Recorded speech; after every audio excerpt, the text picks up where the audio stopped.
Aí o nome dele, o procurador André Valentim, denunciou o Gabigol no artigo 258A do CBJD por provocar o público durante a partida. Depois de converter o pênalti, aí tá ali o que é, né? Festejou na frente dos torcedores vascaínos com gestos. Pena de suspensão de 2 a 6 jogos e o Vasco também foi denunciado pela reação dos torcedores no Maracanã que lançaram objetos na direção do Gabigol. A multa é para esses torcedores de 100 a 100 mil reais. Eu quero te ouvir, mas antes eu quero só ler uma mensagem aqui também, porque o Alan Novaes, que é vascaíno, ele fala assim, sou vascaíno, não vi nada demais na comemoração. Pronto, lógico, é outra coisa. Mas eu quero te ouvir ainda. O vascaíno tá lá no campo, vai olhar o Gabigol, vai pro inferno, e acabou, é do futebol. Isso é do futebol, não é? O torcedor tá lá, o cara comemora, vai pro inferno, seu lixo, acabou, pronto, morreu, tá? Duas coisas. Primeiro, se eu sou o Gabriel em protesto, eu não jogaria mais o Campeonato Carioca. Se eu sou ele em protesto. Que lógico que não vai fazer isso, o Flamengo. Mas aí ele prejudica toda a instituição. Sim, mas assim, mas olha, seria um voto de protesto muito legal. Não vou jogar. Tudo bem, né? O Flamengo tem que pensar no título, tem estrutura de equipe, é claro que é uma coisa utópica, mas sabe, talvez ele nem mereça participar de uma competição em que se trata um jogador dessa forma, tá? Já começa por aí. Ele tem N problemas, o Gabriel é um cara difícil, eu sou um cara que muitas vezes critico o comportamento dele, mas desse lado, obviamente, que eu sou totalmente favorável ao jogador, e se eu sou ele, eu falo, quer saber uma coisa? Vamos para aquele lugar, eu não vou jogar mais campeonato que nem merece, né? O nível que hoje se pratica de futebol. E outra coisa, Dani, sabe qual que é o grande mal das pessoas? Terceirizar problemas. Em vez do procurador atacar o de fato que é o problema, que é o problema estrutural de racismo, que é o problema estrutural de mau comportamento, de violência nos estádios, de tudo aquilo que arrebenta com a imagem do futebol, ele terceiriza o problema jogando na responsabilidade do jogador aquilo que ele deveria fazer como atitude. Só que eles não tomam, porque eles são incompetentes, eles são incapazes, eles não têm noção e talvez nem queiram ter a responsabilidade de resolver aquilo que de fato compete à natureza da profissão deles. Então, o grande mal das pessoas é terceirizar problemas. Quando elas precisam atacar um problema que de fato existe, que é comprovado, e que aquele é o grande problema que gera o mal do futebol, elas preferem transformar aquilo na responsabilidade dos outros para ficarem aqui, ó, então, né, tá vendo o que ele fez? Para não terem eles que justamente, na falta de personalidade, tomar a decisão que é devida. E aí eu acho que isso gera uma outra questão, né? Pra gente fechar esse assunto. Eu quero falar daqui a pouco em relação ao Pablo, tá? O Pablo já tá no bid, poderia ter estreado contra o Vasco, só que agora ele se machucou num treinamento, zagueiro recém-chegado no Flamengo. Mas antes disso, pra gente fechar, e aí tem uma outra questão, né, Zé? Tem outro Flamengo e Vasco agora. Sim. O Gabigol faz um gol e faz o quê? A mesma coisa. Se eu sou o Gabigol, eu faço a mesma coisa. Faça a mesma coisa, não muda o comportamento. Mas ele já sabe que pode ser punido por Aproveita isso. e me pune por 15 jogos que eu já não jogo o ano que vem. Eu faria assim pro tribunal. Não pra torcida do Vasco, assim, ó, tipo assim... Vai na Gabigol, câmera, né? faz assim. Se o Gabigol deixar de fazer isso, ele tá falando que ele fez coisa errada e ele não fez nada de errado. O Gabigol comemorou o gol. Como o Roger Guedes comemorou o gol, como tantos outros jogadores comemoraram o gol. Com uma gravata e uma cartola. Oh, peraí. Como eu falei antes, nós estamos invertendo a situação. Eu acho absurdo fazer gol. Eu já acho absurdo o jogador que faz o gol. Que, eu vou jogar contra o meu ex-time, faço o gol, não vou comemorar. Mas tá bom, e o torcedor que tá te prestigiando não merece nada. Né? Não, mas eu tô te falando, eu já acho um absurdo, porque eu acho que é o seguinte, tem que comemorar. E ainda mais agora, que está tão difícil, tão escasso o gol. Né? Já estamos jogando de meio a 0, 1 a 0, 2 a 0. Aí você não pode comemorar. É o fim do futebol. É o fim do futebol mesmo. Tem que comemorar, tem que criar situações para que você leve os torcedores em campo. Eu já cansei aqui de falar, eu sinto falta de Paulo Nunes, sinto falta de Túlio, Romário, sabe, desses caras que chegavam antes e falaram assim, eu quero ver se essa defesa vai ser boa. Aí a defesa responde. Aí sabe o que acontece? O estádio está cheio porque o torcedor do Vasco, um exemplo, vai querer ver se o Gabigol realmente de fato é bom mesmo e a torcida do Flamengo também vai encher o estádio para falar assim, não, o Gabigol vai fazer o gol, eu quero ver o que ele vai fazer. Falta isso para o futebol. Falta isso. Agora as pessoas não vamos incitar violência, pelo amor de Deus. Se nós não tivermos a capacidade de entendimento, de entender, de saber o que é o certo e o que é o errado e polarizar para tudo, desculpa. peraí, eu sei que o mundo está difícil, que está chato.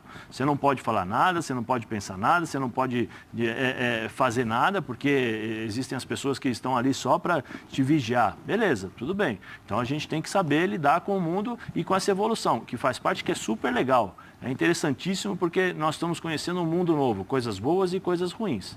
Isso faz parte, né? Cada um tem um entendimento. Agora, não poder comemorar o gol e ainda ser suspenso, e ainda ser...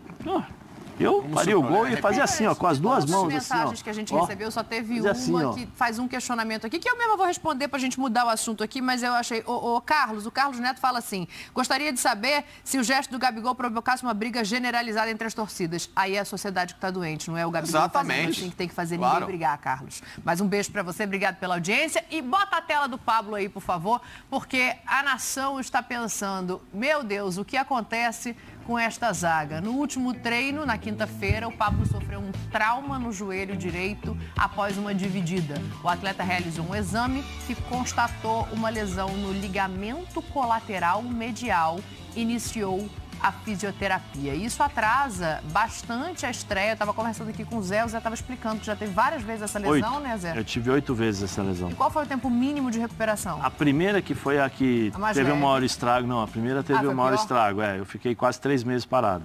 As outras não. As outras 1 mês, 1 mês e meio, dependendo do grau de estiramento, né? As outras têm alguma decorrência da primeira? Para saber. Às vezes sim, às vezes não, né? Depende muito, como eu falei, depende muito, por exemplo, você tem que estar fazendo sempre fortalecimento, você tem, né, muscular para ter o... Você fez cirurgia? Não cheguei a fazer. Como eu falei, depende da lesão, 1 mês. Da gravidade da lesão. Porque o ligamento colateral medial, ele pode daqui 10 dias estar correndo em linha reta. Então, tranquilo, mas na hora que ele tiver que fazer a mudança de direção, né, correr no sentido horário, ele vai ter dificuldade, vai doer bastante, dói muito isso aí. Então, 1 mês, 1 mês e meio, dependendo do grau. Agora, eu vou falar um negócio para vocês. O Rodrigo Caio não consegue mais se firmar e ter uma sequência. O Davi Luiz, esses dias, saiu com o joelho inchado, volta e meia trata ali e volta. O Pablo, recém-chegado, já tem uma lesão dessa que é pelo menos um mês para estreia. Ele teve problema de cruzado, né? Eu acho que é um problema de banho de pipoca que está faltando na grosso? O banho de pipoca é para saúde, o sal grosso é para descarrego. Dá os dois, né? Por garantia. Fala, Facica. Não, no Bordeaux ele teve problema de cruzado, né? Então... Não é uma novidade. Não é a primeira lesão de joelho dele, né? Não que isso tenha correlação com mas eu posso falar, não tanto quanto o Zé, mas, por exemplo, eu já operei o cruzado. Já rompi todos os ligamentos do joelho. O cruzado, na parte médica, dizem que você opera de 0 a 10 se volta a 11. A técnica para operar é tão desenvolvida, moderna, todo mundo opera do mesmo jeito, o cara volta e o joelho está numa situação muito boa. Colateral medial, né? Outros ligamentos, às vezes, tem mudança no tratamento. Às vezes, um médico pode indicar cirurgia, outro não. Às vezes, você faz a cirurgia, faz a fisioterapia e não volta a 100%, de 0 a 10 não fica 10%. Então, por exemplo, assim, é que a gente se é acostumado a noticiar, romper o cruzado, que chato, o cara vai ficar fora 6 a 8 meses. Só que a recuperação, se é tudo feito o protocolo certinho, o cara volta legal. Volta, às vezes, até o joelho até melhor. Só que outros ligamentos, às vezes, são mais sensíveis ou de difícil recuperação, né? Por isso que eu estava conversando com o Zé aqui, até de curiosidade, sobre o colateral medial. Não é uma perda, né? Porque ele não chegou a estrear, mas é uma falta de um jogador que estava sendo contratado para um setor que a gente sabe do problema. E aí a gente pensando em datas, ele podia jogar o Carioca. Agora ele só estreia depois do início do Brasileiro e da Libertadores. Sim. A Libertadores também já vai ter começado, não vai? Vai, né? Já abriu, então, sim. E aí você acabou de contratar mais um zagueiro que você não vai poder contar. E sem contar a condição física, né? Porque são 6 semanas de molho, mais toda a perda de massa que você teve de recuperação até agora, que ele vai ter que parar um tempinho, mais o ritmo de jogo que ele já não tinha, porque não estava jogando desde dezembro no Lokomotiv, até pelo fim do Campeonato Russo. Então você tem todo um processo que ele, se não volta a estaca zero, mas ele regride bastante, né? Então ele vai estrear num ritmo em que o Flamengo vai precisar estar aqui e ele aqui. né? Porque a tendência agora, se ele começasse a jogar nesse exato momento, era de ir subindo gradativamente com a equipe, o déficit não seria tão grande fisicamente falando, né? Porque o Flamengo ainda está se alinhando fisicamente. Lembrando que o Flamengo teve um tempo maior de preparação, porque o Campeonato Carioca jogou de uma forma um pouco mais tranquila, é um campeonato de menos exigência competitiva, a Libertadores só em abril, o Flamengo teve um jogo forte esse ano que foi a Supercopa, então diferente de, por exemplo, Palmeiras, né, que os dois, trazendo o comparativo de quem está jogando mais a Vera, que foi mundial, preparação intensa e está numa correria maior, o Flamengo está com uma preparação um pouquinho mais elaborada e com um melhor projeto e planificação. Então, se hoje o Flamengo está, vamos colocar assim, 50% daquilo que ele espera, o Pablo vai chegar talvez com o Flamengo 90% e ele com 10%, 15%. Então, é complicado.